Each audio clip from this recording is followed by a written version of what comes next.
Okay, good afternoon, everyone. And let us continue where we left off this morning. And we're now going to have a look at the marvelous and amazing Arya Pariyesana Sutta, the Noble Search. And as always, this is just an extract because this sutta, some of them are really long. If I can't really do the whole sutta, we'll be here for a long, long time. But this is one of those really nice suttas, and this is the life story of the Buddha before his awakening, and also a little bit after his awakening, the whole process that led to his awakening and all of those things. And these stories about the Buddha before his awakening, they're very nice. They're some of the most, to my mind, one of the most inspiring and kind of involving suttas. You really get to know the Buddha, you get a feeling for him as a person, and they're really, really nice to read. It's maybe one of the most interesting ones.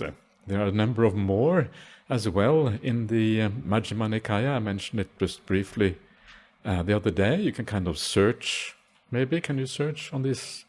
Yeah, you can search on like Bodhisatta, for example. If you use the word Bodhisatta in your search, then you will find most of these suttas. So we're going to continue with the idea of right view or wrong view or a bit of both. And of course, the problem for the Buddha to be is that he also had a wrong view before his awakening. And so in a sense, by looking at what happened to the Buddha before his awakening, we kind of get an understanding of this development of right view, because he was moving towards right view himself as he was going through the process and eventually achieving the result that he was looking for. And so this is kind of part of this idea. And sometimes the ideas of right view are very simple ideas. They're not really complicated. We think about non-self and we wonder what on earth non-self actually really means. And I think the point is that things like non-self are the most natural things in the world. Once you see it, it's like, wow, how could I not see this? This is kind of really, really obvious in a sense. This is the sort of thing Ajahn Brahm always says, actually this is so obvious. How can anyone fail to see this? That's kind of what he says, and it's probably true. Once when you see these things, actually it really changes your entire outlook, and it changes, but also it is very natural and very obvious in a sense. And so this is what's going on here. And so many of the things that we're going to look at now, they are the content of the first noble truth, the first noble truth of dukkha, of suffering, what actually suffering is, understanding this. Not all the content, but some of that content. And this, of course, is right down the most important part, really, of right view, the Four Noble Truths. And so this is very, very important for that reason. Jati Pidukkha, Jara Pidukkha, Vyadi Pidukkha, etc. Okay, so this is this sutta. So it goes on for a while, and then the Buddha eventually arrives at the hall, where the mendicants, the monks, are having a conversation. And actually, before it comes to that point, it's quite a nice little story about the Buddha. It just occurred to me here. Someone asked me about some nice stories about the Buddha. This is quite a nice little story about the Buddha. This is where the Buddha, he's kind of bathing, standing in one robe, having a conversation with Ananda. And Ananda says, there are all these monks over here. They're kind of having a discussion. Maybe you would like to go there out of compassion. It's kind of a sneaky way to get the Buddha to give a Dhamma talk or something. And it's nice, this interaction, the bathing in the river interaction with Ananda. And then they go to the hall, and when they get to the hall, the Buddha doesn't burst into the hall. The Buddha stands outside. When he hears that the conversation inside is finished, then he coughs. If you see, this is what monks do. I'm not sure what nuns do, but the monks do it in the present day. The monks you go to someone else's kuti, you kind of coughing outside when you're kind of approaching it. We do still 2,500 years later do exactly the same things. Nothing has changed in the Dhamma. It's kind of same ideas are recurring here. And so he coughs, right? And then the monk comes and opens the door for him and kind of, please come in. Then he sits down, and then he asks them, what were you talking about? It's like this whole feeling of the Buddha as, someone who follows the polite conventions of society, someone who is asked them what they are talking about. It doesn't say, I'm just going to give you a Dhamma talk. So that whole little thing there is actually is very beautiful, the way he kind of cares and the way he does things.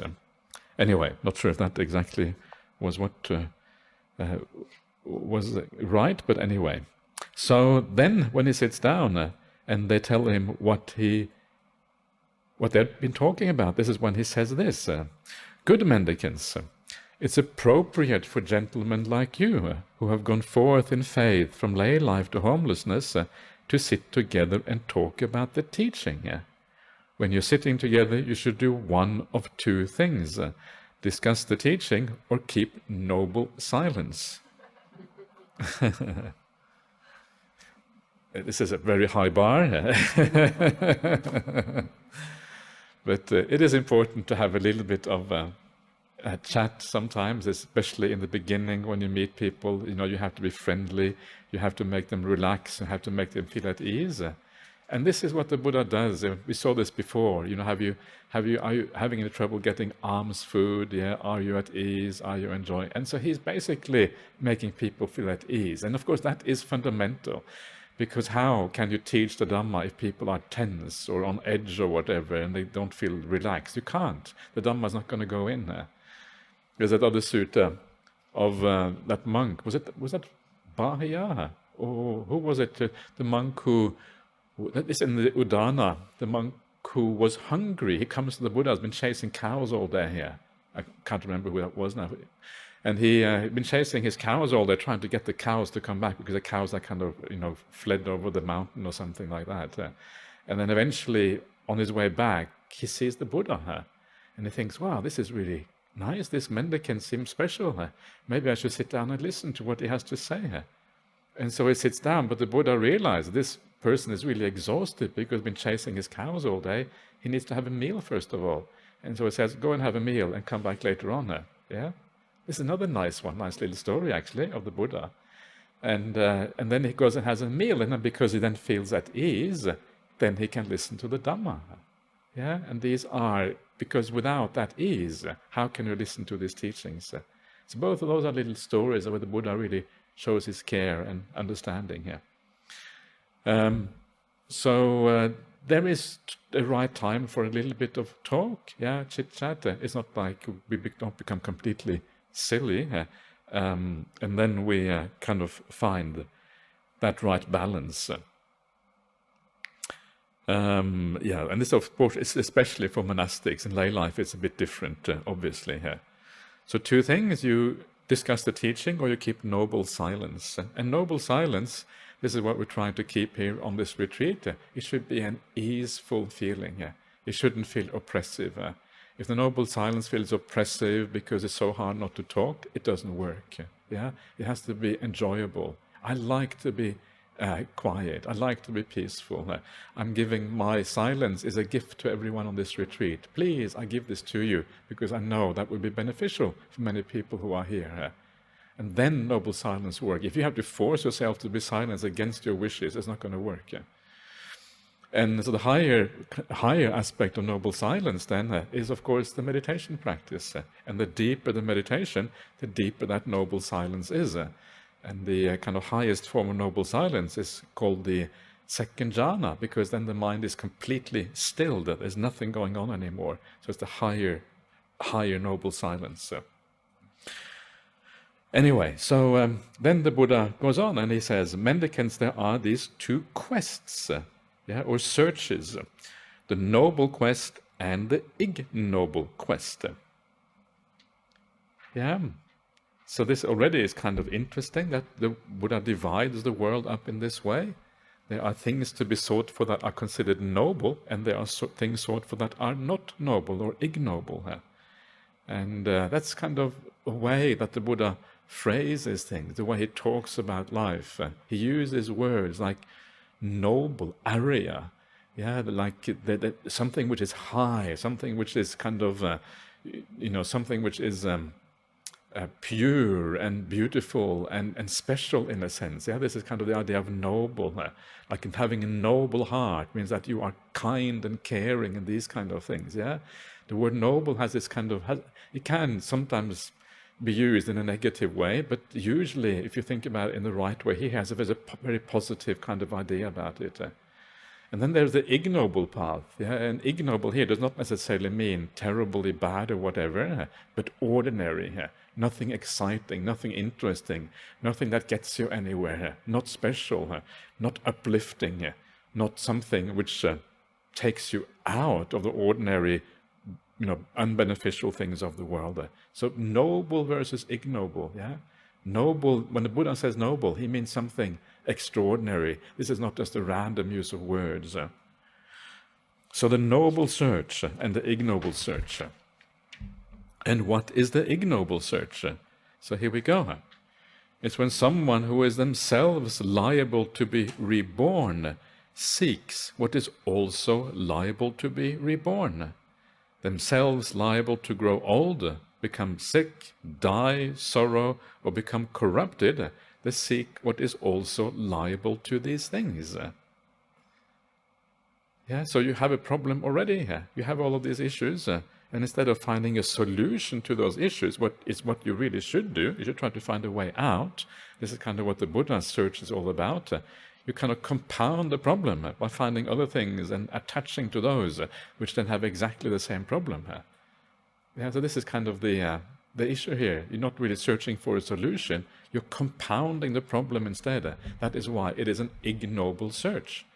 It doesn't mean that it is very low necessarily. It doesn't mean that there is heaps of, that you are a terrible person. It just means that you're looking in the wrong place and you're causing more suffering for yourself and others.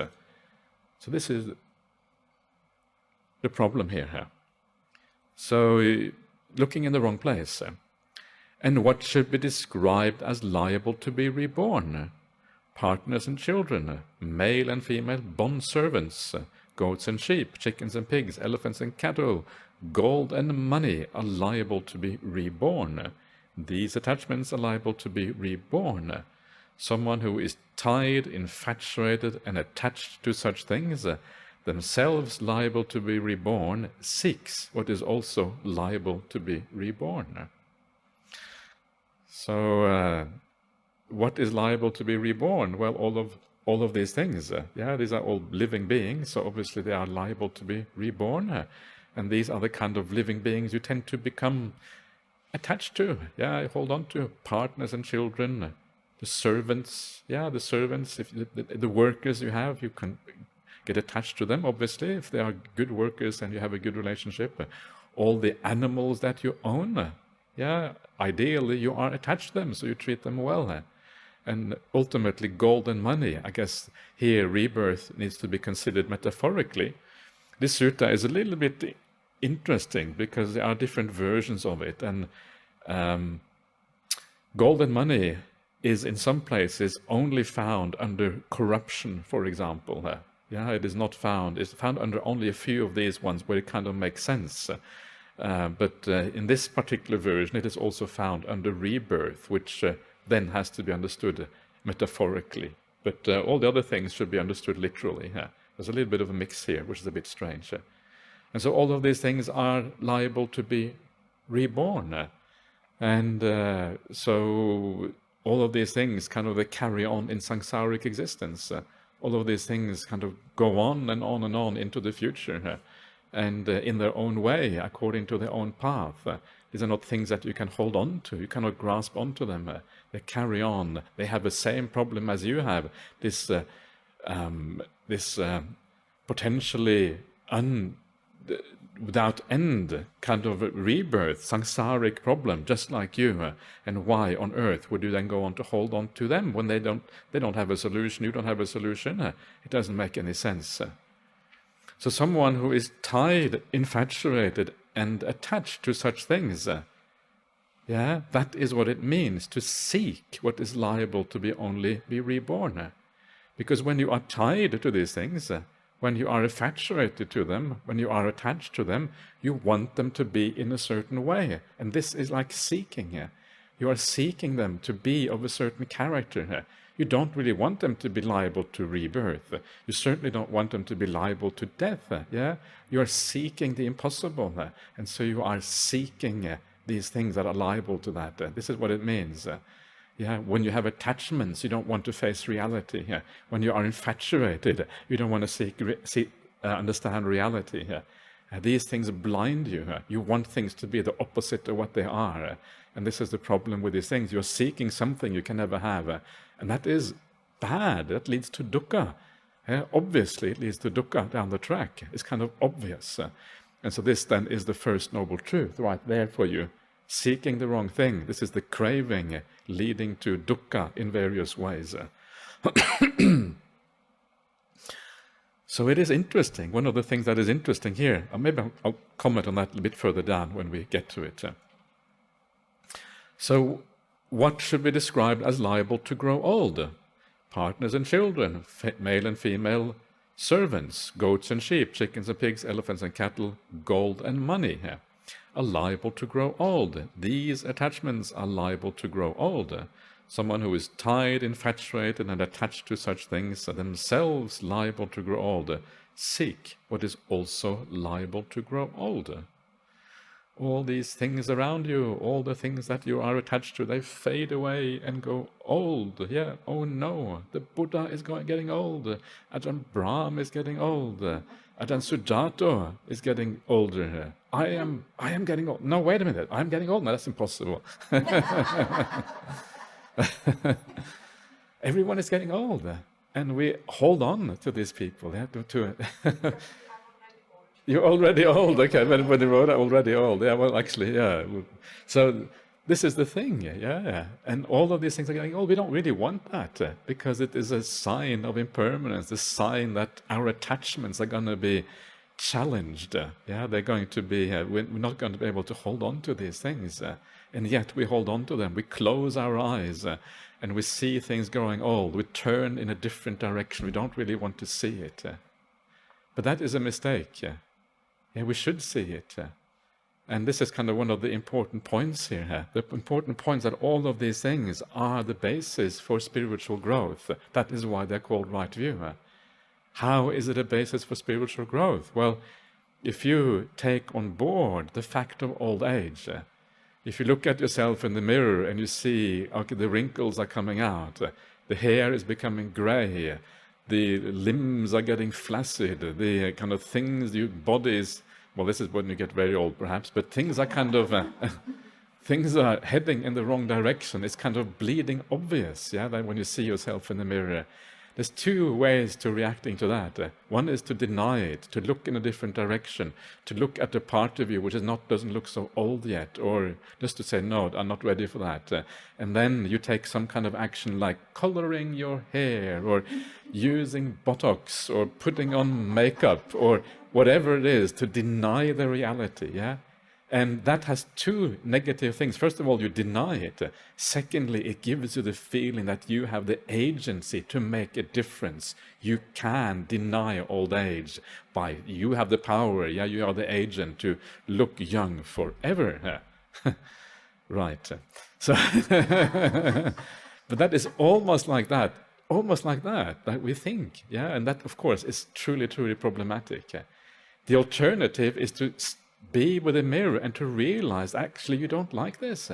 This is not pleasant. You don't want to see yourself getting older. You don't want to see the people around you getting older. But stay with it. Don't deny it. Don't seek for the first thing to paper over the fact that you're getting older. Stay with it. And as you stay with it, something remarkable happens because you start to take on board that this is the nature of the body. This is the nature of reality.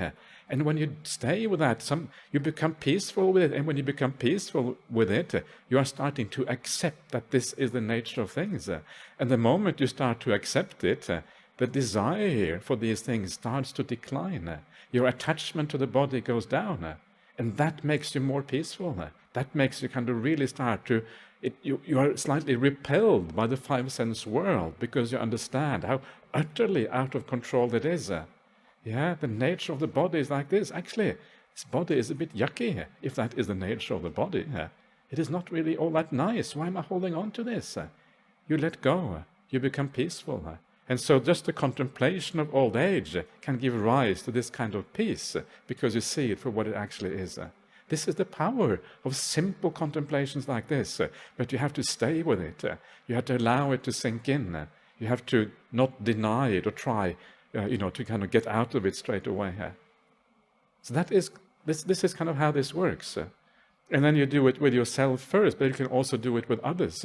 You do it with the people around you. You do it with all the things in the world that you're holding on to. Everything is subject to change. Sometimes old age can be seen as a metaphor for change and things kind of becoming different. What should be described as liable to fall sick? Partners and children, male and female servants, goats and sheep, chickens and pigs, elephants and cattle are liable to fall sick. Those or these attachments are liable to fall sick. Someone who is tied, infatuated, and attached to such things, themselves liable to fall sick, seeks what is also liable to fall sick. Sickness is kind of really unpleasant. You feel miserable, kind of lying in bed, sort of moaning, oh no, this is terrible. I don't get sick all that often, but when I get sick, I'm always reminded of how miserable it feels to be sick. And sometimes the older you get, the more sicknesses you tend to get. So I'm kind of just waiting for the sicknesses to appear. Where are all the problems here? The cancers or the heart problems or whatever it is all there, kind of waiting to come out. And so when you're sick, again, don't deny it. Don't just kind of look for the medicine straight away. Okay, where is the paracetamol, or where is the medicine I need to use? Feel it for a while. Know that this is the nature of the body. And if this is the nature of the body, nothing has gone wrong when you are sick. In fact, everything has gone right. Then know that this is the way things are. And again, it makes the body less interesting. That it is so problematic, so out of control. You don't know when you're going to get sick. We tend to think it's only other people who get sick, but actually, no, it's not other people. You also, if you have a body, guaranteed you're going to get sick. And if you're lucky to have good health, well, that's great, but it won't last. That's kind of there to make you very happy and optimistic. It won't last. And so we take these things on board again. And as you do that, you start to, again, feel a sense of less attachment, less holding on, less desire, because this body is out of control. You start to feel, is this body really me anyway, if it's so out of control? And you start to see this process that gets old, that gets sick, that eventually dies, that you don't have any say over. It just happens. You live in the world, this is the nature of this body. And you start to feel like, actually, it doesn't really belong to me at all. It belongs to the earth. It rises out of these four elements. Then it gets sick and gets old, and it's really terrible, and then it goes back to the four elements again. That's the body for you. Why are we holding on to these things? Because we're deluded. That's the only reason. What should be described as liable to die? Partners and children, male and female servants, goats and sheep, chickens and pigs, elephants and cattle are liable to die. These attachments are liable to die. Someone who is tied, infatuated, and attracted to such things, themselves liable to die, seeks what is also liable to die. So this is like the big one of all of these, that we are liable to die. So death here is really is kind of the one that brings everything together. The sickness, the old age, and everything kind of comes together in death. And so liable to die is a very important contemplation in the suttas. You see that in many places that the Buddha talks about the death contemplation. It's a very common contemplation. It is the most common of all of these ones. In fact, all of these contemplations are mentioned in a number of places. And the Buddha specifically says everyone should do these contemplations. And the death is the one that brings them all together. You're going to die. Kind of a big thing, right? You're going to die. And why is that so important, the fact that you're going to die? It is so important because it means you have to give up pretty much everything. Everything has to go. Yeah, your body has to go, your belongings have to go, everything and anything in the world, your family, your friends, all the people in life have to go. When you die, it's like a solitary thing. And because it's solitary, because you're there by yourself, the whole process happens to you. It's useful to be quite strong at that point, yeah? To have some good qualities you can lean on. If you haven't got those good qualities to lean on when you go through a difficult thing like dying, it's going to be many, many times more difficult because of that. So build up a good mind. And if you have a good mind, if you have created something really, a real refuge for yourself within, then dying can become a positive experience. Yeah, and the reason why it can become positive is because usually when you come to the end of your life, your body is worn out and has had enough. Yeah, you don't kind of really fed up with this body. You know, some old people, say they're ready to die. They want to go now. They don't want to have anything more to do with this world. And so you're letting go of a burden. That's what you're letting go of when you die. Leaving the body behind and letting go of that burden can be a joyful experience. And so we want to turn the idea of dying from something negative to something positive. And this is what this is about. And so how does it become positive? Well, by living well, by living the spiritual life, by practicing good practices that brighten up the mind, that allow you to be independent of these phenomena, that make you resilient as a person. That is what this is about. So contemplate death. How do you contemplate death? Well, one of the things that, one of the important points of contemplating death is that it's not that you are going to die. We all know that, but that doesn't really do the trick here. The trick is to know that you can die at any time. That is the important point. Yeah, you can die today. And the only way that you can be ready to die is to be ready now. Now is the time to be ready. Otherwise, if you die today, you won't be ready. Now is always the right time to be ready to die. And one of the ways that Buddha mentions how to contemplate this is simply to remember the different ways that you can die. Yeah, you walk outside, a car comes at the wrong time, and that's it, you're finished. Yeah, or you have a heart attack, or you stumble on something, you fall over, and sometimes people die in the weirdest kind of ways. Yeah. So death is always a potential possibility, always. And remember, this is not about other people, this is about you. It's about me. It's about each one of us. We hear about death, and it always feels like, oh yeah, they were stupid, they didn't do enough exercise or whatever. And you read about it in the paper. You don't take it on board that if they can die, so can you. We tend to other the other person. We kind of distance our mind when we read about people dying in the paper, or we see it on the news or whatever. But no, this can happen to us.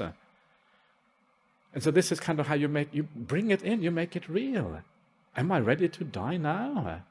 I could be dead in 2 hours. One day it's going to be dead in 2 hours. What if I'm going to be dead in 2 hours? What does that feel like? You have to bring it into the present in this way.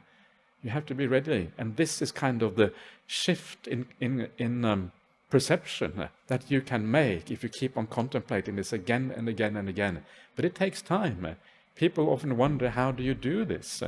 And basically how you do it is just to repeat these kind of ideas again and again and again, until suddenly you realize, actually, I could be dead in 2 hours, right?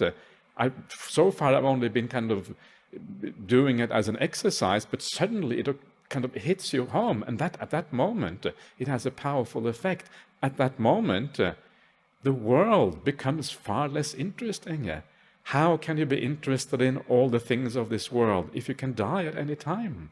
Why would you be interested in your next project? Why would you be interested in the future? Your next house, your next car, your next relationship, whatever. All of that is kind of becomes silly. Even all the desires related to this world, all of them become insignificant and silly. Certainly all the anger and negativity you may have in this world, kind of crazy to have that anger. Are you going to have a fight on your deathbed? I haven't finished that argument with you. Quickly, come now, I'm about to die. Come and That's not what people want. On the deathbed, you want to be peaceful on the deathbed. You understand how silly that argument was in the first place when you're about to die. Death clears the mind. Death makes it obvious what actually matters. It reprioritizes things. It makes you understand how petty and stupid so many of the things we do in life are. Yeah, we are all like that. We have this kind of silliness. We grasp onto things that are completely irrelevant and don't matter. That's kind of what our lives are like. And death puts everything in perspective. You start to see what really is important. So the power of death contemplation is great. And that is why the Buddha says we should do this. We become better people by contemplating death. It improves our life. We start understanding what really matters. So this is the idea of death contemplation. Now, one of the things I didn't mention, which I should have mentioned before, is the idea that the whole sequence here is kind of interesting. It starts out with rebirth, or birth. I agree with Bhante Sujato translating this as rebirth. That's kind of a better way of translating it, jati. So it starts with that, right? That's kind of interesting. How come it doesn't start with old age and death and then rebirth? Isn't that more natural? No. This is actually a very important point, that it starts with rebirth. It's the same thing when you see the first noble truth. It goes jati pidukkha, jati pidukkha, vyadi pidukkha, jata pidukkha, or maybe the other way around, and then maranam pidukkha. Birth, old age, sickness, and death. Always in that sequence. So the point here is that death is a problem, not so much because we have it in this life. Old age is a problem, not so much because we have it in this life, but because it is part of this cycle that goes on and on and on in the future. That is why it is a real problem. And that's why the Buddha puts it first. Death in this life, well, that's going to happen regardless, even if an arahant, okay, if an arahant, it doesn't matter so much. In fact, death makes you happy as an arahant, so it kind of is a different thing, but you're still going to die in a certain way, but it's this fact that rebirth comes first. There is a reason why jati is first there, because it reminds you of this ongoing thing that carries on and on and on, and that is the real issue, that is the real problem. And so the idea of rebirth also as right view is tied in with this whole thing. The incredible importance of the idea of rebirth in Buddhism. It's interesting, you have this idea of secular Buddhism these days, and secular Buddhism, they say, okay, we will reject all the superstitions, so we will reject, rebirth. This is a kind of a modern outlook, a modern kind of way of thinking about Buddhism. But the superstition is not rebirth. The superstition is rejecting rebirth. This is what they don't understand. They are the ones who kind of get it completely wrong. And this is kind of really important. So sometimes, we think, we are conceited enough to think that our world, our understanding is far better than it was 2,500 years ago. But if the Buddha says there is rebirth, how can we doubt it? And it's very clear that the Buddha says so. He talks about this again and again and again in the suttas. It's fundamental to the way he viewed the world, fundamental to the whole program of awakening and all of these things. If the Buddha said that, the greatest teacher who has ever is alive, you may doubt your teacher in primary school who says 1 + 1 is 2. You may doubt that, but don't doubt the Buddha if he says there's rebirth. That is far more certain, because this is a teacher with the highest integrity. This is what we should. This is far more important. And so all of those people who say that rebirth is just a cultural baggage from an ancient time, no, the cultural baggage is not believing in rebirth. That is the cultural baggage from the modern time. This is kind of our bias and our slant of the world right now. This is the cultural baggage. But when you are in the middle of things that we are now, it feels like you are the pinnacle of history. Everything else in the past, well, they barbarians of the past, they didn't know what was going on. We know what was going on. But the world isn't like that. It is not always just smooth progress. In some areas, we make progress. But in some areas, we fall back, like the spiritual path. Yeah, and that is a very important idea, to be a bit humble about who we are. Yeah, of course, all people have always been like that. They think that they are the latest generation, the most insightful, or whatever it is. It's natural to feel that, but it's also not true. And because it is not true, we have to understand that in this case, we have the cultural bias and not the people in the past.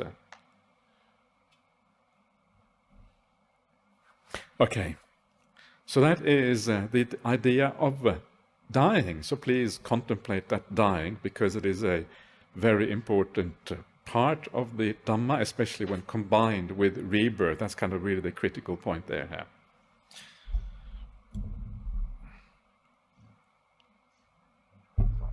Okay, so, and what should be described as liable to sorrow?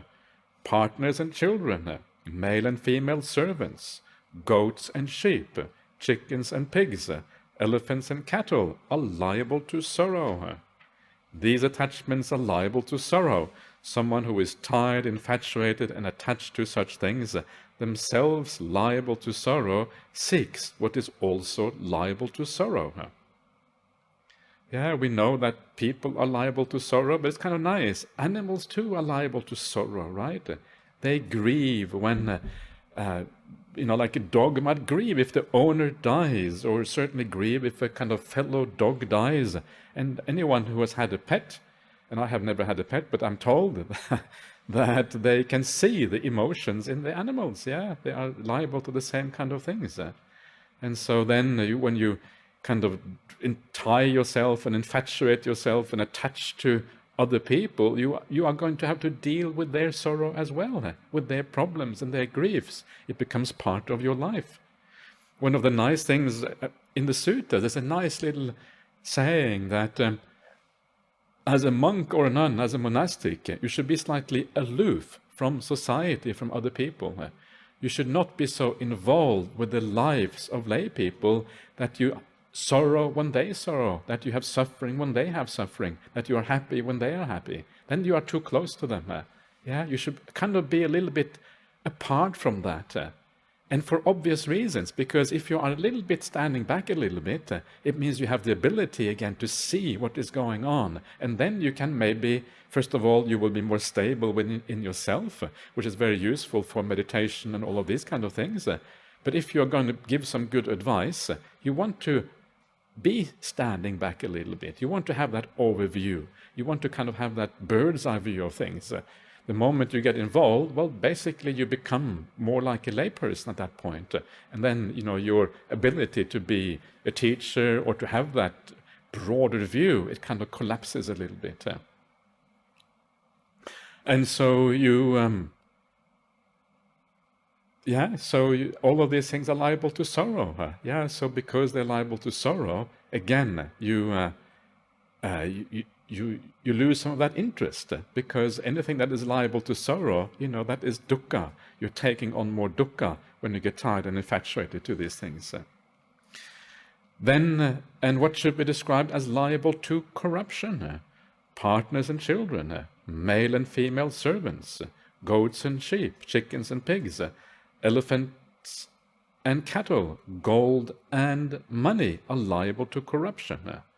Actually, gold and money is not mentioned in many places. It's only mentioned in the first one, rebirth, and then in the last one, corruption. That's kind of nice. That makes sense to me. Yeah. So that's good. Some other places it's kind of included everywhere, which does not make much sense.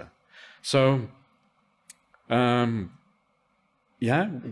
does it mean, liable to corruption? What does it mean exactly? Well, it can probably mean many things, but usually corruption here, the Pali word is sankilesa, I think, which is basically the same as upakilesa. So you can become full of defilements. You are liable to these things. And that is, to me, is a really scary thing. This idea that you are liable to corruption. First of all, it is you. It means that in the world, you are kind of out of control. It means that you don't know what kind of personal qualities you're going to have next time around. These things come and go. They grow inside of you because of cause and conditions over which you have no control. Suddenly you get reborn in the wrong family. You have the wrong kind of teacher. Something goes really wrong. Maybe the Buddhism doesn't exist anymore in the world. Maybe you kind of get involved in some kind of dodgy cult or whatever. Or whatever it might be. It's just so unreliable. So suddenly these corruptions start growing inside of you. You become an angry ogre. You may have been this really nice person in this life, and then you become an angry ogre in another life. Or you become someone with lots and lots of desires and lots of problems, who kind of endless greed for things in the world, this yucky, greedy mind state, which is so unpleasant. Or you become a very deluded person who doesn't know up from down, doesn't know Buddhism from other religion, can't really pick out what is right view or wrong view anymore. All of these things are terrible consequences. And it feels to us as if we are. Do you want to ask a question, Gillian, or are you just holding up your hand? Can we take it this evening? Would that be all right? Can you write it down? Yeah? Okay, thank you. I'm just in the middle of things. Sorry.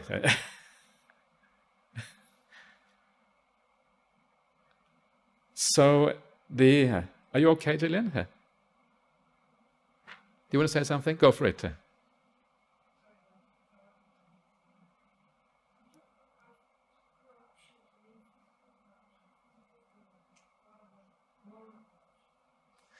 It is physical corruption when it comes to gold and money, but when it comes to the mind, sankilesa usually means the corruptions of the mind, for human beings, So, so this is kind of really, I think, I don't know, to me, really kind of scary. And it shows you the urgency of overcoming the defilements that we already have now, to reduce them to the maximum, to improve our chances of, of having some real breakthroughs on the path, whether in samadhi and insight, because otherwise we are subject to the vagaries of existence. The problem is that it feels like we are in control. It feels like the person you are now, that kind of feels like the person who's going to carry on in the future. This is the delusion of the self, right? It feels like you are this, and this will therefore carry on.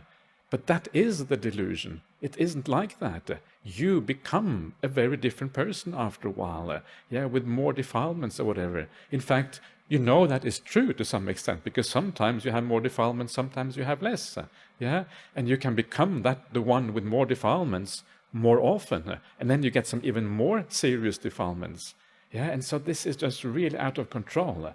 And to me, this is one of those really kind of scary things about this samsaric existence, because before you know it, you're on the way to a really bad rebirth as a consequence of all this conditioning here.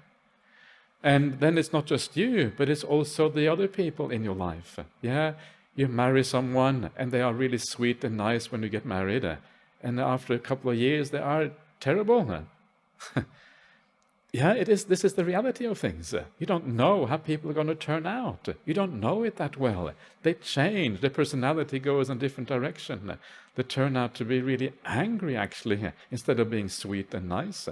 They turn out to be much more greedy than you had thought. You don't really know who they are. And then you have children. The children is like really a throw of the dice, right?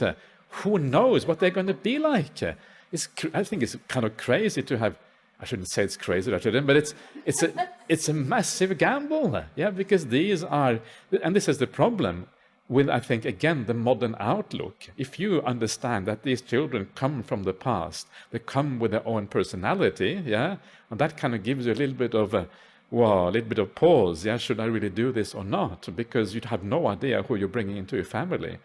Of course, the modern outlook is that they come in as a blank slate and you form these children into what you want them to be. Of course, that's delusion, and anyone who's been a parent probably knows that. There's no way you're going to form those children. They have their own personality.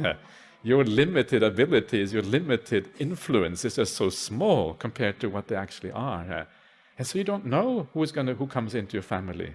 It could be a wonderful little child. It could be a terrible vandal. It could be it could be someone who you have no idea. And sometimes the children will be very different if you have many of them. And so to me, that seems like I don't know. I've never had the slightest desire in my life to have a child, so so I don't really even know what that means. But even just reading this, it seems like kind of it seems like a bad idea. I shouldn't say this. Those of you who have had children, I'm sure many of you have gotten a lot out of that. And if you have been good parents, you have even probably had spiritual growth through that. Yeah. So I shouldn't be too flippant about this, because this is really, it just shows you how little experience I have in life. So you have no doubt done well. But there is a downside there. That's kind of the point I want to make. And so that's really all. And yeah, so I apologize for being a little bit stupid here. So and then they change, they become more corrupted. Yeah, even the animals can become corrupted. They can turn against you. You don't know what's going to happen next. Gold and money certainly are corrupted. Got corrupted, and sometimes you get the false gold and money here, and you don't know what you're doing, and you don't have the money you thought you had. And that is certainly the case. So corruption is found everywhere in the world. Things get defiled. Defiled is maybe more closely related to the word kilesa here, or sankilesa. Kilesa, sankilesa, upakilesa, basically the same word. So this is the corruption. This is the ignoble quest, searching for things that have the same problem as you have. So what is the noble quest? It is when someone who is themselves liable to be reborn, understanding the drawbacks in being liable to be reborn. In other words, the continuation of samsara, the idea of being out of control, not knowing what is going to happen next, being influenced by conditions over which you don't understand.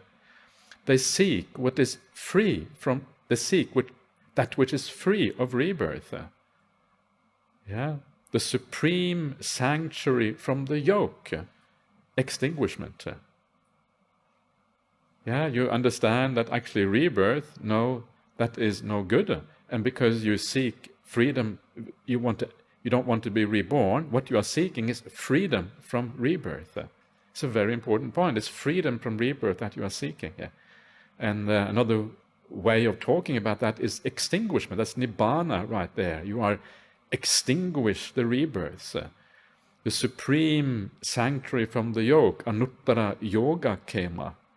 Yoga kema, yoga is the yoke, it ties you to existence.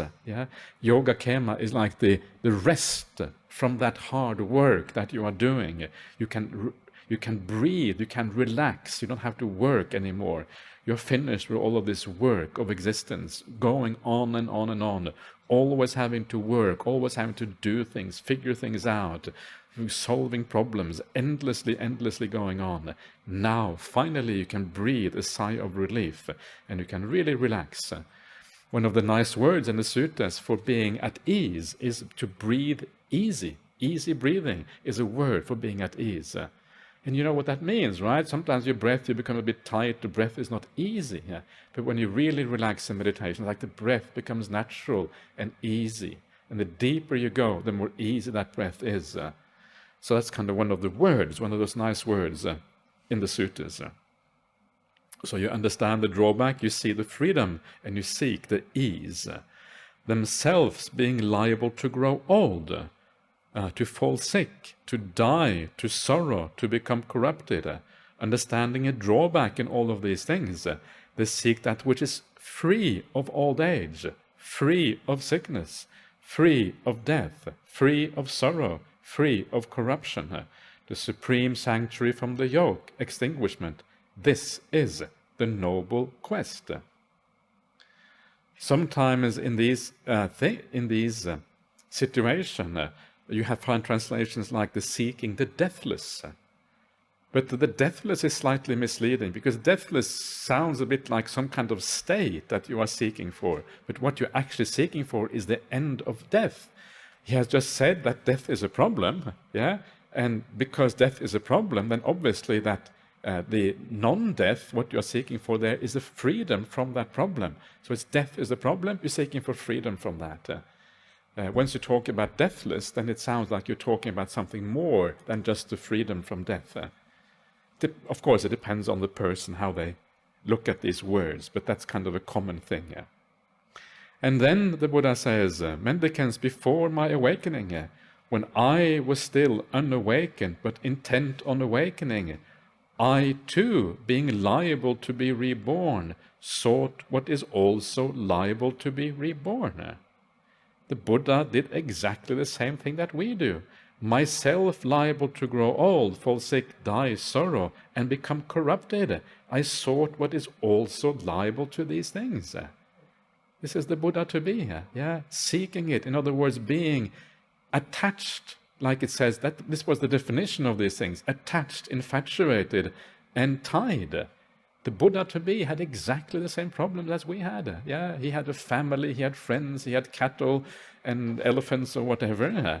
And probably gold and money. He had probably had quite a lot of that, growing up in a kind of wealthy household by the standards of that time. And so here he says it. I had exactly the same problems. Again, it brings out the humanity of the Buddha to be here, that he is exactly like us, and so he understands us, and that's why he can give us advice. This is the Buddha to be here. He's not some kind of amazing person who is already above it all.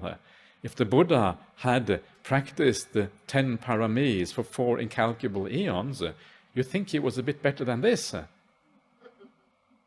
One of the kind of things that you are supposed to, one of the paramis is the renunciation parami, the nekama parami. This is one of them. But he hasn't renounced much if he's still infatuated and attached. So those paramis don't seem to be doing all that much. And this is the kind of thing that makes me doubt the whole story of the Bodhisattva. Or actually, the many things that make me doubt that, but this is one of the things that reinforces that doubt. It doesn't really make any sense in the context of the suttas. He should already be, a master of metta, a master of a kind of a mind which is so powerful you would never get attached to these things. But that is not the case. He is like us, and that's good. That is really good, because again, we can relate to the Buddha because of that. And so the Buddha had all of these problems just like us.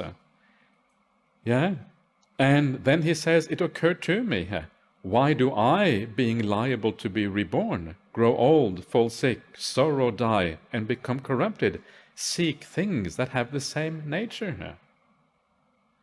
Why do I seek all of these things when I have this problem already? Maybe I should look somewhere else.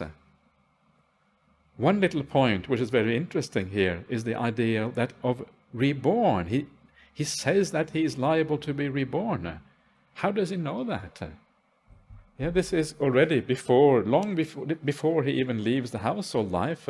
So how can he know that? This is one of these interesting things that we often discuss in Buddhism is to what extent did the Buddha take on the cultural ideas of the time, and to what extent did he discover everything from scratch? And here he seems to be taking on the culture of the time, right? And so I think the point is that, of course, we are all formed by the culture around us. We're all a product of that. And because at that time, rebirth was a common understanding among people, the Buddha also had that common, or the Buddha to be rather, also had that common understanding, because that is what everyone had. But, and this is the difference is that even though the Buddha had that as a basic kind of understanding of the world, he knew probably that he didn't know. He knew that this was just an idea that he had inherited from the culture, but it wasn't actually a knowledge that he had for himself. And of course, interestingly, in India at the time, there were ascetics and Brahmins who did not believe in rebirth. And so that idea existed, and he would have been, he would have known about those ideas, and so he had a larger outlook.